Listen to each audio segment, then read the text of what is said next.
మా లిషు బేబీకి అయితే పళ్ళు వస్తున్నట్టున్నాయి. వాడు ఏది పడితే అది నోట్లో పెట్టేసుకుంటున్నాడు. అండ్ యూట్యూబ్లో ఎవరో కమెంట్ చేశారట, మీ అబ్బాయి తల దువ్వండి అని చెప్పి. ఇంకా మా డాడీ ఏమో, ఇదిగో దువ్వెన, దువ్వు వాడికి మంచిగా వాడిని చూసుకో అని చెప్పి నా చేతిలో దువ్వెన పెట్టి వాడిని కోమ్ చేయమని చెప్పి అన్నారు. అండ్ మా లిషు బేబీకి పళ్ళు వస్తున్నాయి కదా, పాప వాడు చాలా ఇబ్బంది పడి చాలా క్రాంకీ అవుతున్నాడు. సో దానికోసం అని చెప్పి తిలిస్ మీ మోతి అని చెప్పి మా డాడీ తీసుకొచ్చారు. నాన్న ఇది కడితే పళ్ళు నొప్పి తగ్గడం ఏంటి అని అడిగాను. బట్ నాకు ఆ సైన్స్ అయితే తెలియదు. బట్ ఇదైతే కట్టు, వాడికి కొంచెం రిలీఫ్ ఉంటుందేమో అని చెప్పి అన్నారు. సో సరే ఏదైతే ఏంటి, లెట్స్ ట్రై అని చెప్పి నేనైతే ఇది మా వాడికి కట్టా అనమాట. స్కిన్కి టచ్ అవుతూ ఉండాలి అని చెప్పన్నారు.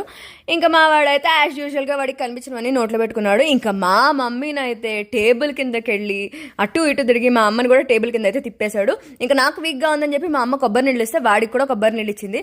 ఆడు ఊరుకుంటాడా, దాన్ని పట్టి లాగేశాడు. ఇంకా మా అమ్మ రియాక్షనే మారిపోయింది. ఇంకా ఈ లోపల మా మమ్మీ నువ్వు వీక్గా ఉన్నావు వెళ్ళి పడుకో అంటే సరే అని చెప్పి నేను రూమ్లోకి వచ్చాను. నన్ను వెతుకుంటూ నా బెడ్రూమ్కి వచ్చాడు. నేను లిష్యూ అంటే అప్పుడు బెడ్ మీద చూశాడు అనమాట ఉన్నానని. ఆ బెడ్ కూడా